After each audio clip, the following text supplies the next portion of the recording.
Want to know the latest in soccer? Then listen to the Golden State Media Concepts Soccer Podcast. From MLS, the World Cup, and the Premier League, we've got you covered. The latest updates, the hottest matches, and news on the league's top players. It's the Golden State Media Concepts Soccer Podcast. David Beckham scores the goal to take England all the way to the World Cup finals. Listen now.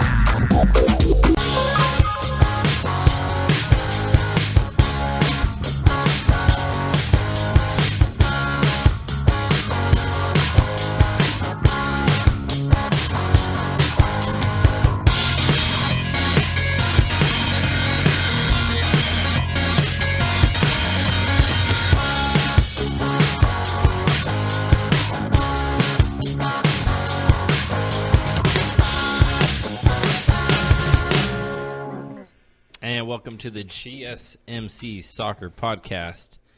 I'm your host, Mark Souza, and with me, of course, is Jeff Malinoff. How you doing, Jeff? I'm doing fantastic on this Wednesday. How are you? Good, man. Did you get to watch a little bit of soccer action yesterday? I did. Awesome. So we'll be talking about the latest in the world of soccer. The transfer deadline is fast approaching. In fact, tomorrow is the deadline, so the next time It's the final deadline. Oh my gosh. See, you do this all the time, man. I don't do it on Final this podcast. Countdown. It doesn't matter. Every day. Next week, when we reconvene, we will talk about it. We'll talk about the latest and greatest in the transfer window. So it'll be over. The transfer window will be done by then, so we know that action will be heating up here in the next 24 hours as teams and players look to make moves, loan deals, signings, and everything leading up to the deadline. We'll talk about that next week, but today we'll talk about some news regarding Neymar, Brazilian star Neymar. He is injured again. We'll get into that in just a moment. We'll talk about the English Premier League. A lot of drama in the last 24 hours, some notable games, some interesting results, a shocking performance by one of the teams looking to win the title. Later on, we'll talk about Juventus and their quest to remain undefeated in the Italian Serie A.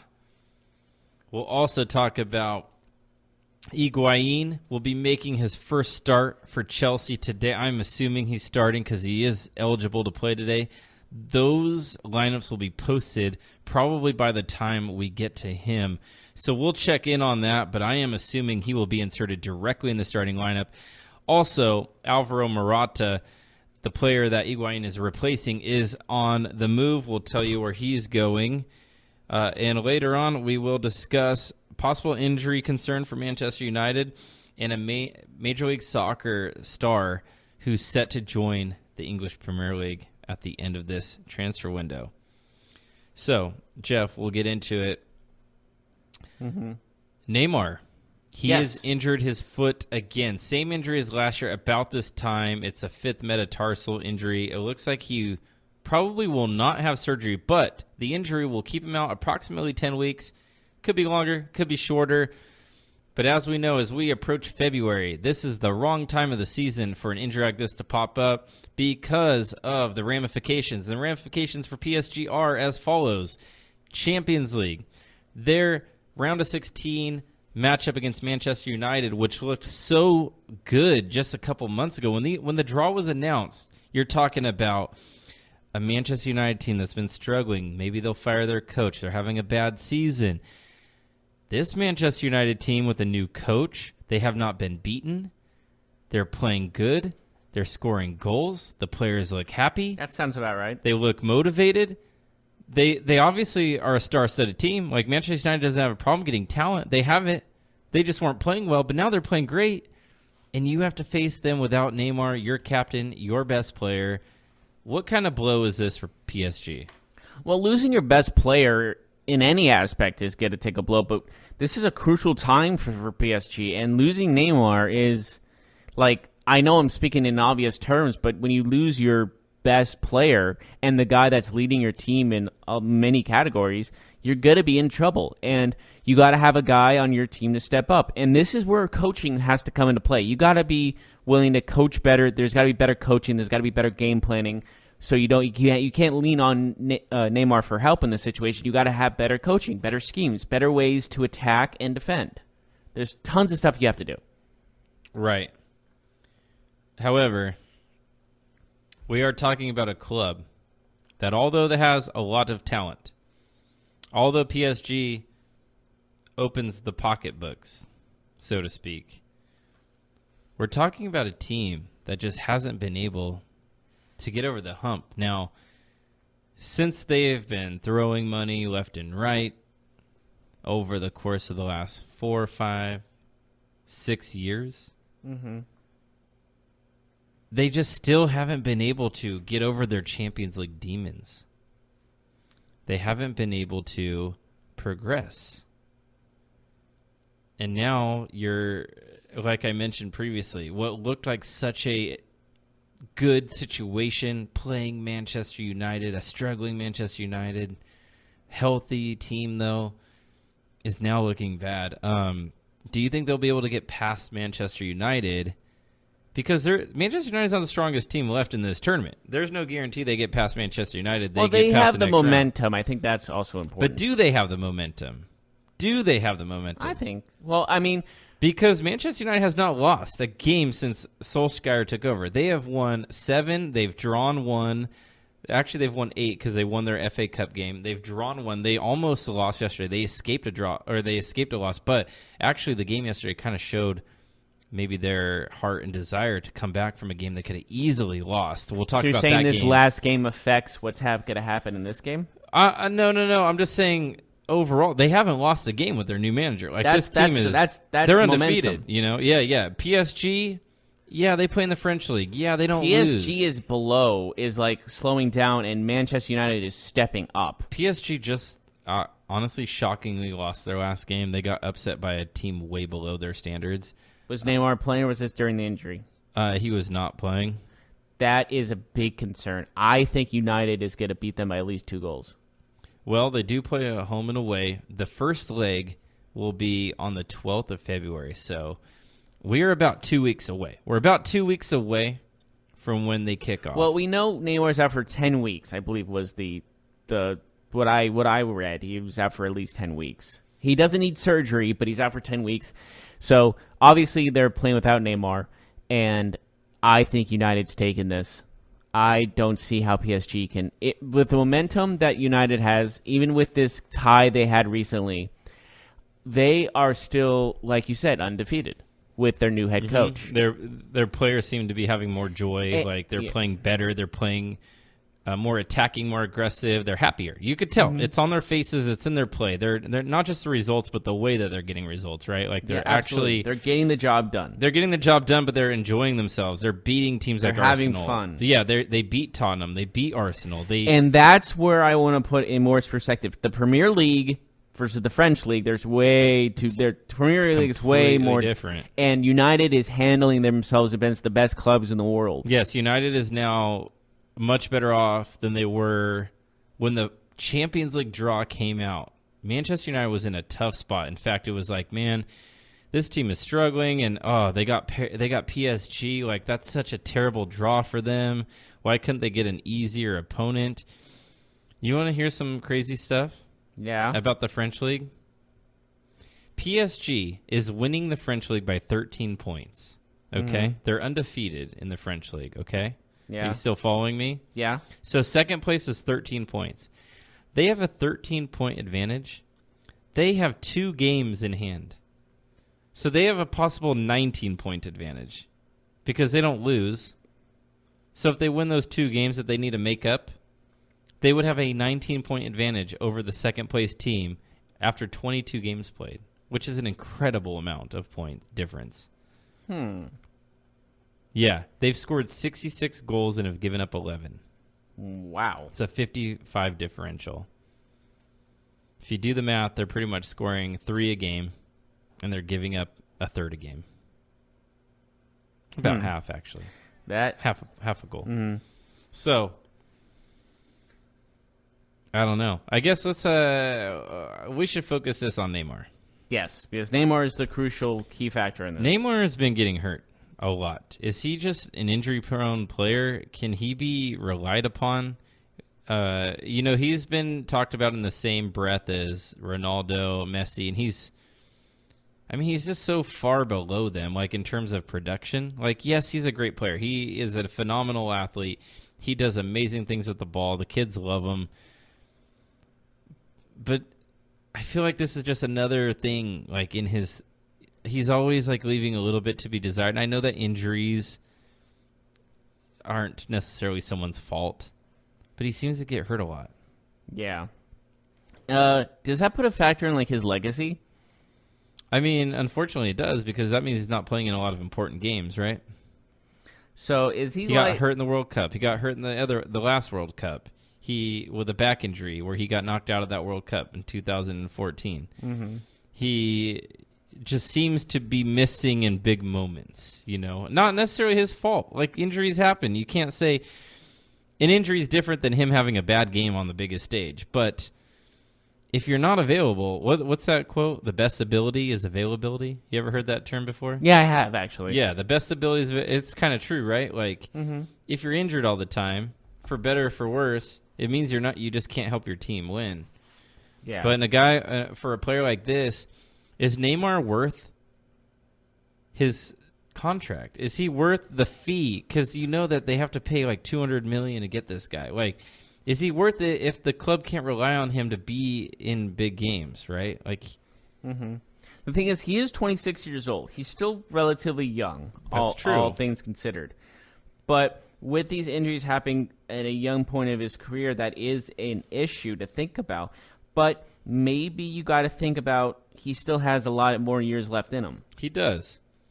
However, I'll challenge that point with, this is the second straight year that he's had this metatarsal injury, and he had surgery last year. I don't think he's going to have it this year, but he might. They said he doesn't need it.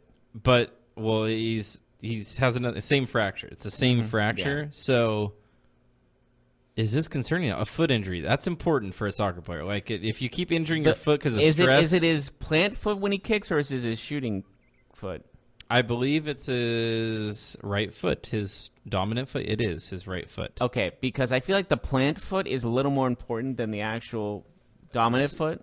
Well... Would you agree with that or no? I mean, regardless, though, you need both. You can't play with one, right? Like, yeah.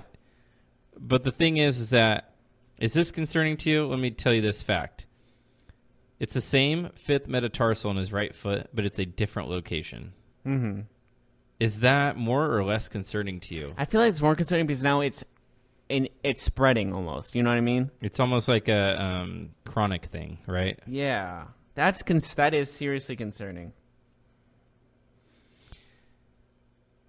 Now, it was reported that he's not having surgery, but I did read some stuff saying that they could reevaluate that in like 2 weeks. Like, if it's not progressing, then he may go under the knife. Like, if it's more of a wait and see. I hate that term. It's so gruesome. It's more of a wait and see approach with them, though. Yes, like, it's not officially they're saying we're not going to have surgery now, but that doesn't mean it won't change in a week or two. But regardless, he's going to be out for quite some time.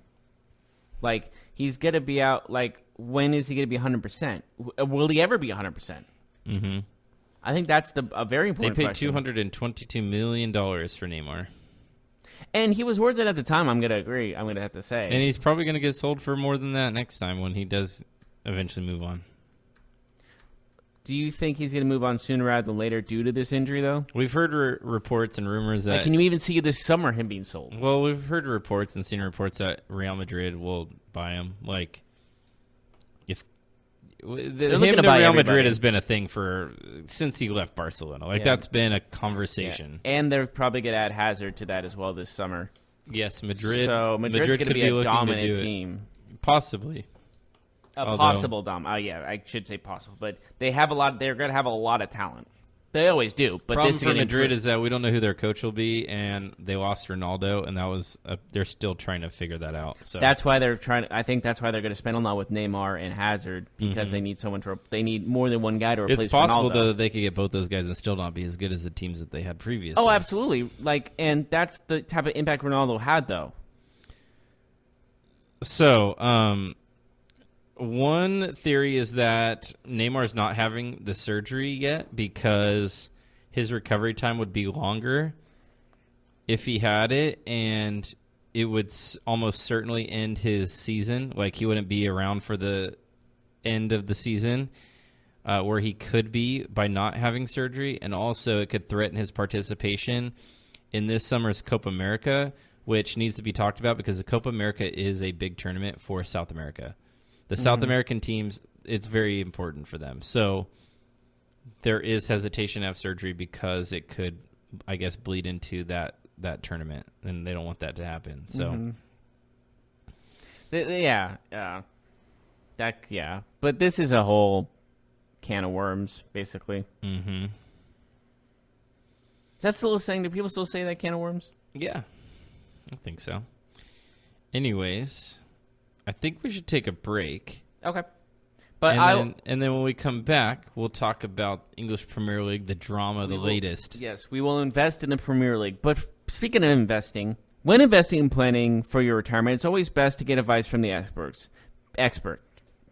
Best-selling author Harry Dent, America's #1 economist, says the dark window is open. There's an opportunity to rapidly boost your retirement savings before the greatest stock market crash in American history. But this dark window won't be open for long. You can make up to 10 times the annual average stock market gain in just a few short months.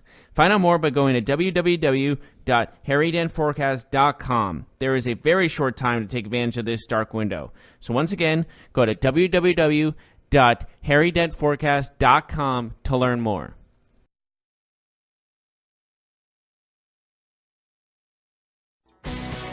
Are you looking to get your college football fix? Looking to get the latest news on your favorite school's team? The GSMC College Football Podcast is your ticket to all things college football. Join us as we talk college football from the national championship, the college rivalries, the bowl game, to the Heisman Trophy. To which conference is the best? We've got you covered for the Big Ten, SEC, Big 12, the Pac-12, ACC, and everything in between. Download the GSMC College Football Podcast on iTunes, Stitcher, SoundCloud, Google Play, or anywhere you find podcasts. Just type GSMC in the search bar.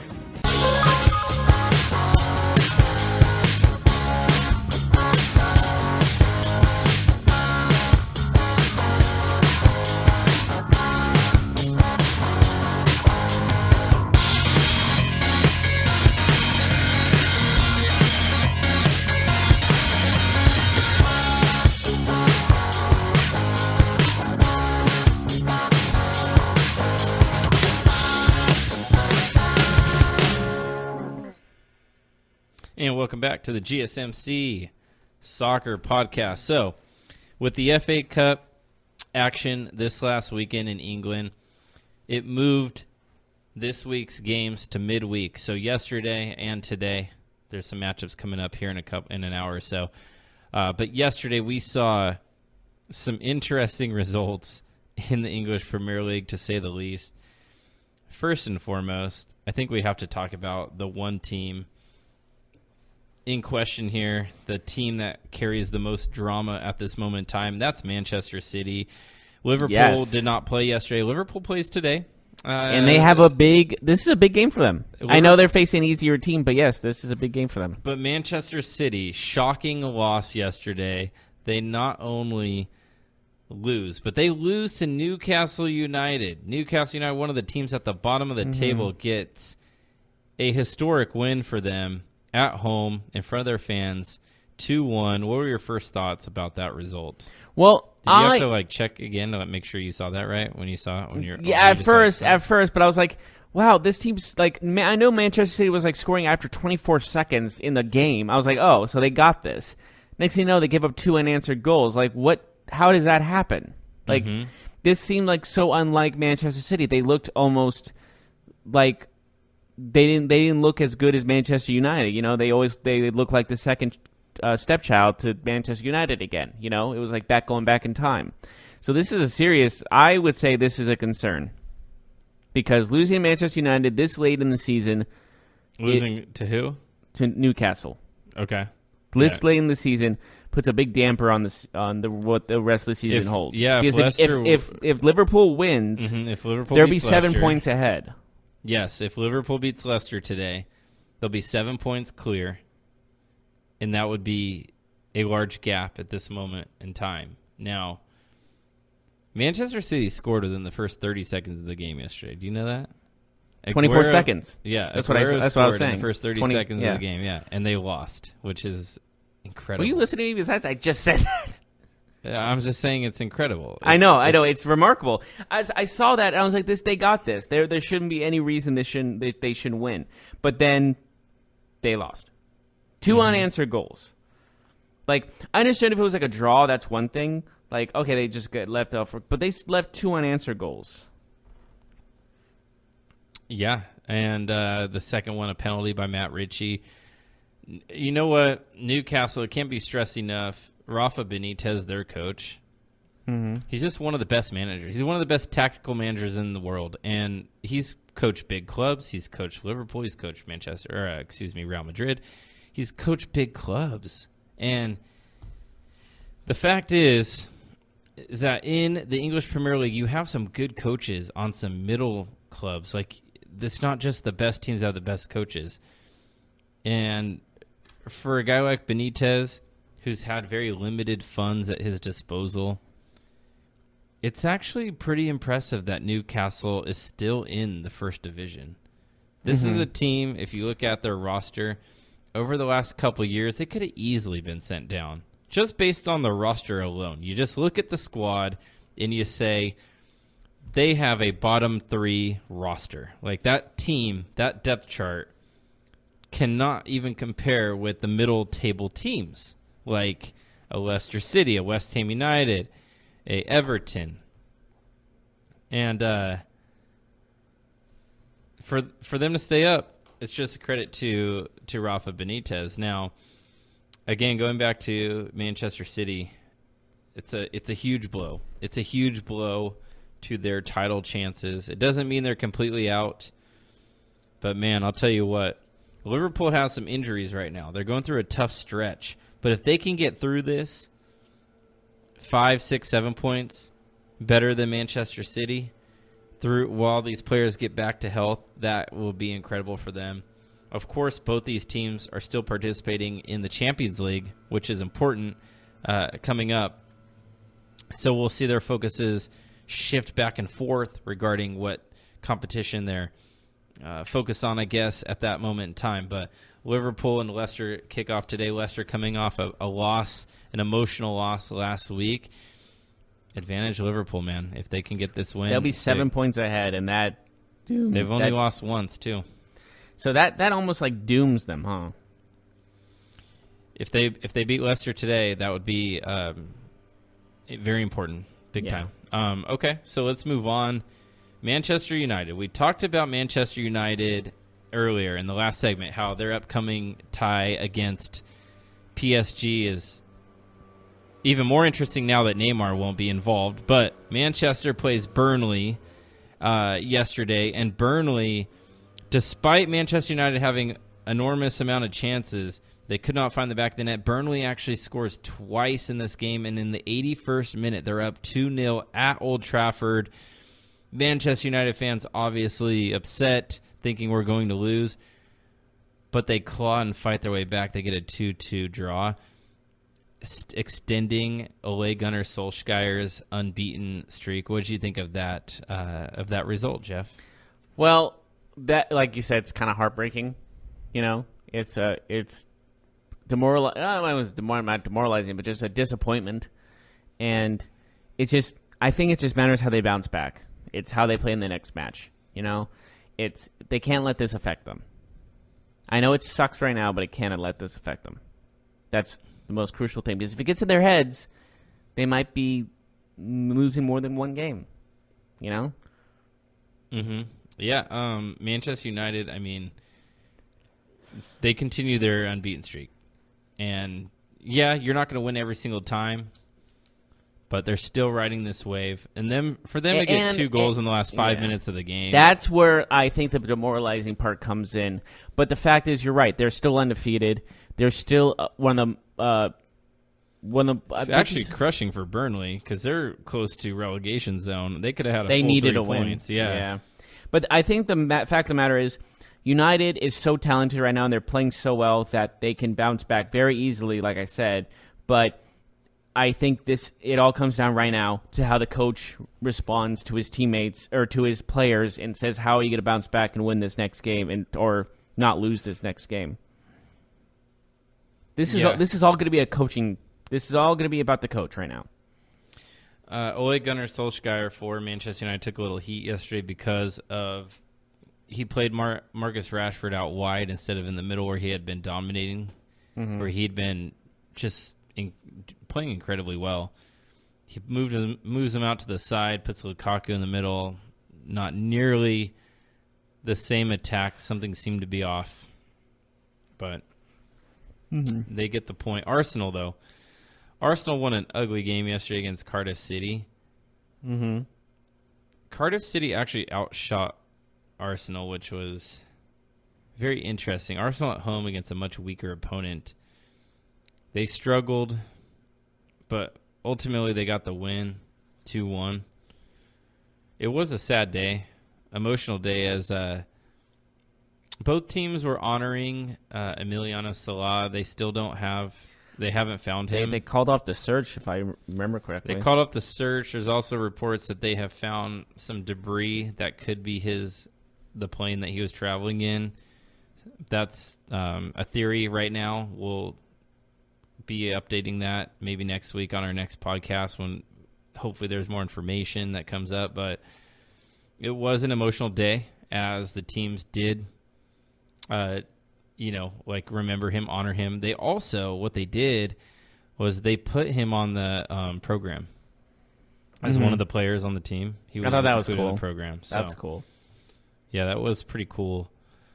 Arsenal, I think Arsenal might have benefited the most yesterday because Manchester City lost and Manchester United drew. Arsenal was a beneficiary of a team that won while other results kind of went their way. They'll be rooting for Chelsea to lose today so they can continue to stay right outside of the top 4. Right now, they're actually even with Chelsea on points, but they are losing in the differential department. So Tottenham and Chelsea have 2 games today that are very important for the table at this point. It does look like City and Liverpool are detaching themselves a little bit from the rest of the pack. But Tottenham, who surprisingly has no draws. They've played 23 games. I don't think I've ever seen this happen. 23 games and no draws. Yeah, that sounds odd. A game. They've either won or lost. They're 17-0-6. Like they have not lost. What is they've this? Not tied. What is this? A game that has no end of that has an overtime? Like, come on. They almost drew the last game. They snuck out a win at the very end. They are doing everything they can not to draw. It feels like. I don't care if we lose. Just don't draw. One of the craziest games that I can remember happened yesterday was Brighton. They were up 2-0 on Fulham in the 17th minute. Glenn Murray had 2 goals by the 17th minute, including a 3rd minute goal. Brighton has a 2-goal lead and loses 4-2.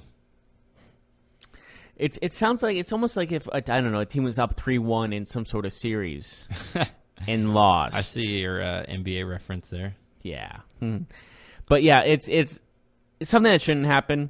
It sounds like it should have been sealed before then. All 4 goals were after halftime. That must have been one heck of a halftime speech. What do you think? Yeah, I would have been like, "Do I what?" That would be my words exactly. Just I would be speechless. I'd be like, "Oh, but you what to do?" And then they go out and they score 4 goals. Yeah. It's incredible. He's going to say that every time now. He's just going to stutter. It's an incredible loss for Brighton because we talk about these teams like needing these points. If Brighton wins yesterday, they put quite a distance between them and the relegation zone. Now, there's still a distance. There's 7 points, but there's a lot of games left. And they could have easily been 10 points clear. And now they're going to have the nerves of needing some results and needing to maintain their level above the line, above the relegation zone. So Another big result yesterday in the EPL was Wolves, man. Wolves win, and they thrashed West Ham United. 3-0. They thrashed West Ham United. That game was not close. I don't know. Was West Ham even at the game? West Ham's got to be feeling a lot of pressure now. They just got upset in the FA Cup by lowly Wimbledon, and then they lose. They're known for tennis, not soccer. That is 100% true. And then they lose 3-0 to a Wolves team who's not known for scoring a ton of goals. They can score, but they're not a largely offensive-minded team. They were outshot, West Ham was, 20-4, and not a single one of those shots registered on target. That is probably one of the biggest differences in goal shoot and shots I've ever seen. So Rui Patricio, the goalkeeper for Wolves, could have just sat in the crowd and enjoyed himself a beer and maybe a hot dog or something, you know. Well, they don't have hot dogs. They have meat pies. Fish and chips. They have meat pies in England. Meat pies? Yeah, meat pies are like the hot dogs of England. Okay. Or a sausage roll. I know they have sausage rolls over there. Do they? Their sausage rolls are bomb. I could be thinking of Scotland, but I could be wrong. No, English. That's English. Yeah, I don't know. It's a European thing. Sausage rolls are like it's basically a hot dog, just in a it's baked inside inside bread. Mm-hmm. Yeah. I'm so hungry right now. God damn it! You want a meat pie, huh? No, I want a sausage roll. Just think about like ground beef and pork and like garlic and onions. Stop it! I'm hungry. Stop it! We don't have that here. Now I have to fly all the way to England right now and grab me a meat pie and a sausage roll. So Wolves, this is their first season. They really got to come up with a different name than meat pie, though. Wolves are first season in the English Premier League. They're in 7th right now, which would qualify them for Europe if it started today. Obviously, Watford playing today is big on where they'll stand. But you got to think, like, for Wolves, man, this is an incredible season. They're getting all the praise right now for having one of the best seasons ever for a newly promoted team. You're talking about a team that's in 7th. The other two promoted teams, you know where they are in the standings? Where? 18th and 19th, and the Wolves are in 7th. That's Illuminati. 10 wins on the season from 24 games for Wolves. A lot of teams don't even get to 10 in their first season. So we'll see how far they can go, but, man, what a team. Anyways, today, Tottenham will play. This is their first game without Harry Kane and Dele Alli. Dele Alli is injured. He's going to miss some time. So an already thin Tottenham squad. Go from bad to worse, right? Yeah, an already thin Tottenham squad. It gets worse for them. And they play Watford today. Watford's a dangerous side, man. They can play. They can score goals. And they're right now in 8th place. They're looking to move up. They'll actually move into 7th if they win today. And are they playing right now? They'll be playing at noon. Well, okay. Noon Pacific time. Yeah. So in about an hour. Yeah, okay. And Watford can score goals, man. They're a fun team to watch. I don't know how many of our listeners have watched them play, but like Wolves, they're a middle-table team that plays a very aesthetically pleasing style of soccer. They go at teams. They score goals. You want to hear their previous meetings? Yeah, go ahead. Last time they faced each other, Tottenham won this one 4-0. That was in round 32. Oh, and what game was that? Tottenham and Watford. It just says Premier League round 32, 4-0. Well, I know the last time they played each other, I don't know about EPL, but the last time they played each other at the Carabao Cup, the EFL Cup. The League Cup? Yes, the League Cup is what they call it. I'm pretty sure that went to penalties, yeah, right? 2-2 in game penalties. Tottenham won.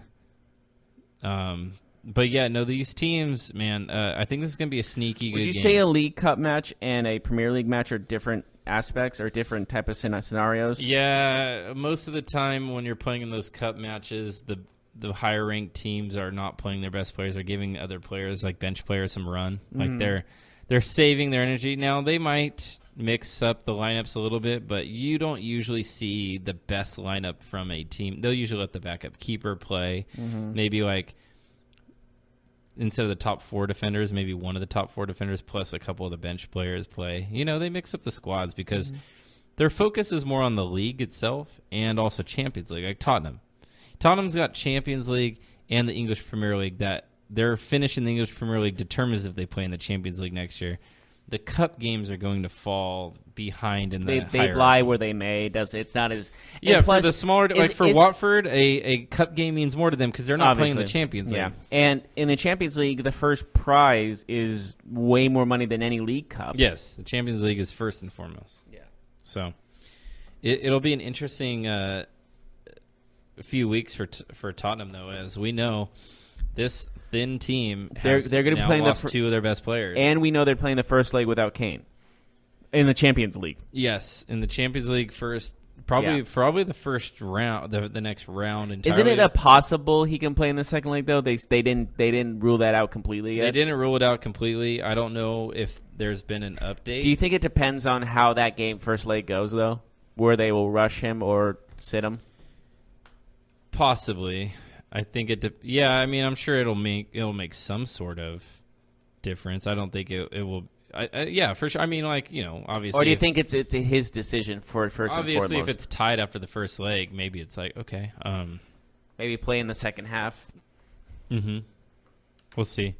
Either way, we're going to go to a break. And then when we come back, we'll talk about Juventus and their scare in the Serie A.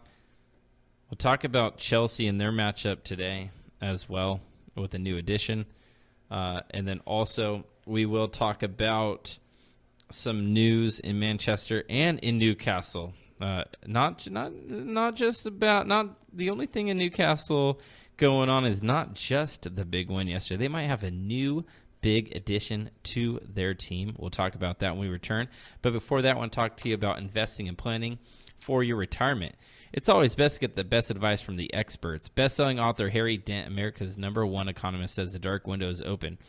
There's an opportunity to rapidly boost your retirement savings before the greatest stock market crash in American history.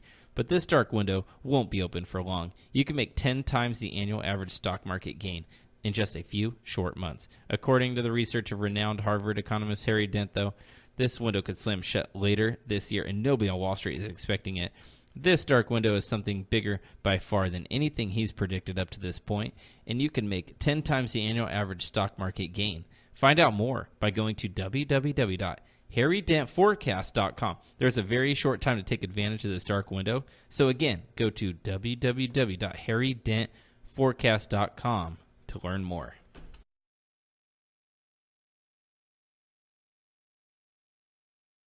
Tired of searching the vast jungle of podcasts? Now listen close and hear this out. There's a podcast network that covers just about everything that you've been searching. Hey! The Golden State Media Concepts Podcast Network is here. Nothing less than a podcast bliss with endless hours of podcast coverage. From news, sports, music, fashion, cooking, entertainment, fantasy, football, and so much more. So stop lurking around and go straight out to the Golden State Media Concepts Podcast Network. Guaranteed to fill that podcast itch. Whatever it may be. Visit us at www.gsmcpodcast.com. Follow us on Facebook and Twitter, and download us on iTunes, SoundCloud, and Google Play.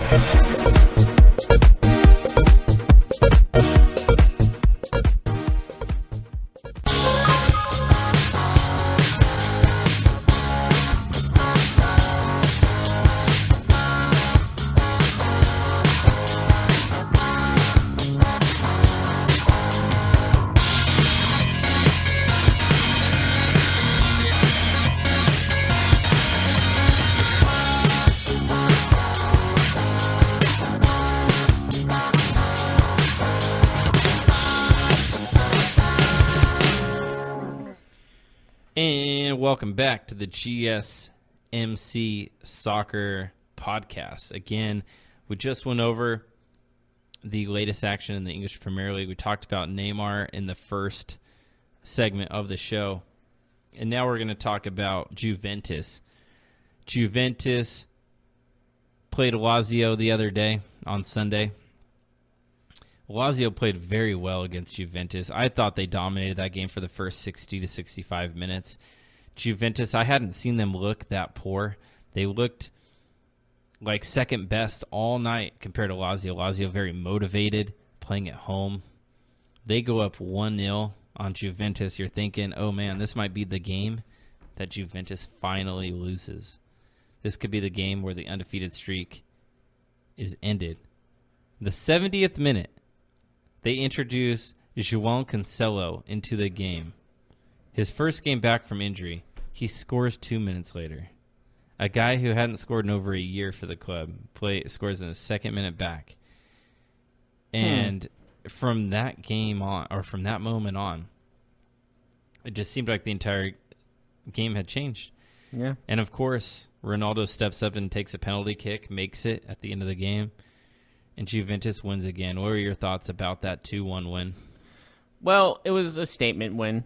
I think that's the main one. Like, just how they're just competing and getting the job done. You know what I mean? Just it's one of those. How do I explain this? It's just and then you score the first goal for the first time. What was it, ever? Or was it in how long ago? It was the first goal that he scored in about a year. A year, so a long time.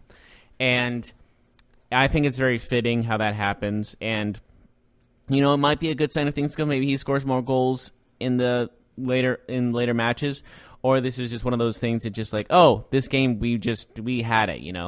We had the momentum and we won.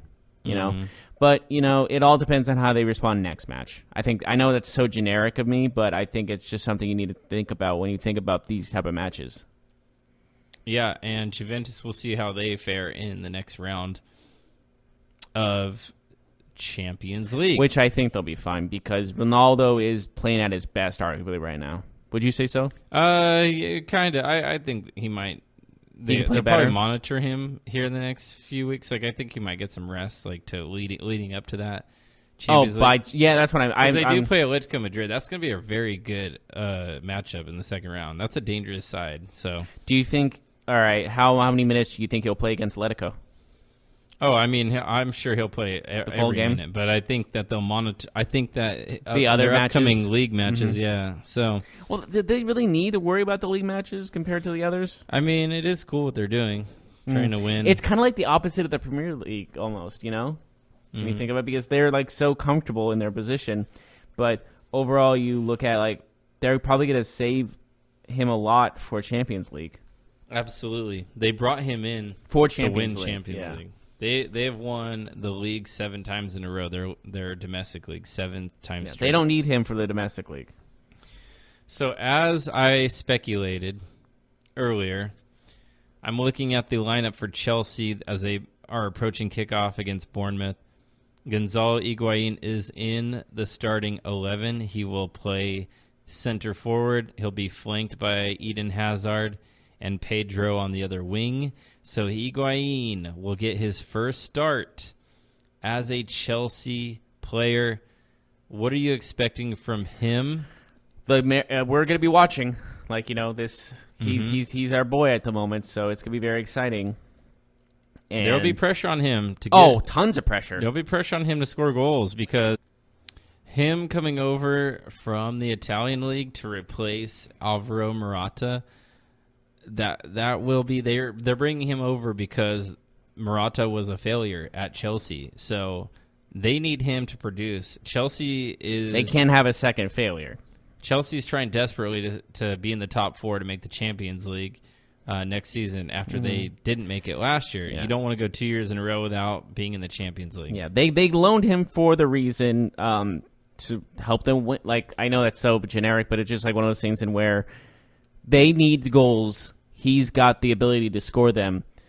Yes. And if he doesn't score those goals, they're dead in the water. Now, Higuain comes in kind of in a slump. He hasn't been scoring many goals for his previous team. And do you think that's why he's on a loan to get better for his team? Well, but what would you think about the whole situation? I think that it might be good that he gets a change of scenery.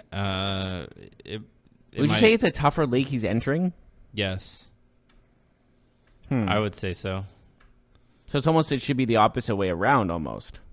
In theory. It might actually be. I don't know if it's tougher for him because there are a lot of good defenders in the Serie A, but it will be a grind, man. It's not going to be easy. I think there is pressure on him to start off well because he is a player that he's streaky. He is a streaky player. When he scores, seems like he does everything well. When he doesn't score, it seems like he does nothing well. It's something that his mood is reflected on his performances. So, yeah. It's going to be interesting, man. What about, I want to talk to you about the U.S. national team. Their first game under Greg Berhalter, they get a comfortable win against Panama 3-0. We saw a number of players getting their first action in a U.S. shirt, including one of the goal scorers. It was his first goal in his first start ever for the U.S. Do you think that was a good start for Greg Berhalter as he enters his campaign as manager of the U.S. national team? Well, I mean, you can't get better than a win, can you? Yeah, I mean, I guess you could, but of course, man, it's all about the results. And, like, if he lost his first match, then I would say, oh, he's in jeopardy. But he just needs to win these first couple of games. Then I think he's like, okay, we maybe found the right guy. Their next match is Saturday against Costa Rica, another friendly. But this one will be, I think, a little bit of a tougher game. Costa Rica is a better country than Panama on the field, that's for sure. Costa Rica will provide more challenges.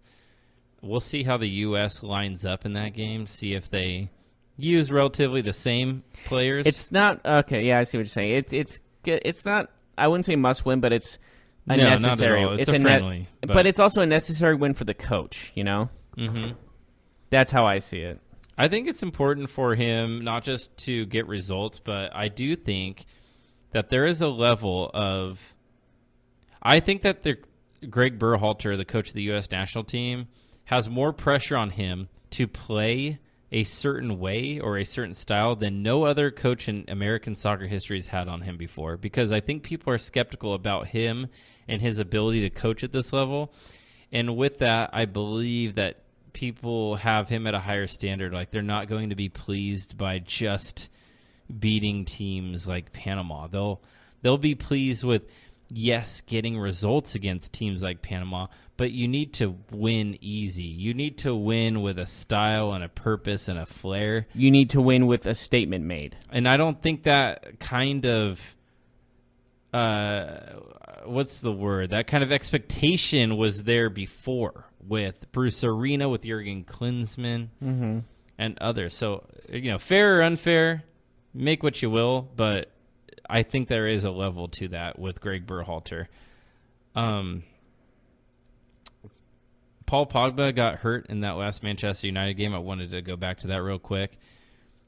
Not sure if it's serious or not. He did end up finishing the game. He scored a penalty kick after he was hurt, but he did hobble off the field. We'll be monitoring that situation as he is a major at least piece. He didn't get carried off. That's true. You got to look at the positives. He is a major piece, so we'll see. And last news of the day that I'd like to talk about, Miguel Almiron, the star player, one of the star players for Atlanta United. He is in England. The rumors of him joining Newcastle look like it will actually happen as he's set to join the team. Now, a team that's notorious for not spending a lot of money on players. The reported fee is about $27 million going back to Atlanta United, which is really good business. I think they paid very little for Miguel Almiron, which is really good business for them. What do you think about Miguel Almiron joining Newcastle United? Well, that's great for him. 24 years old from Paraguay. Yeah, and this honestly is it's a bittersweet moment because you're happy for him, but then you're thinking about Atlanta United losing their best player.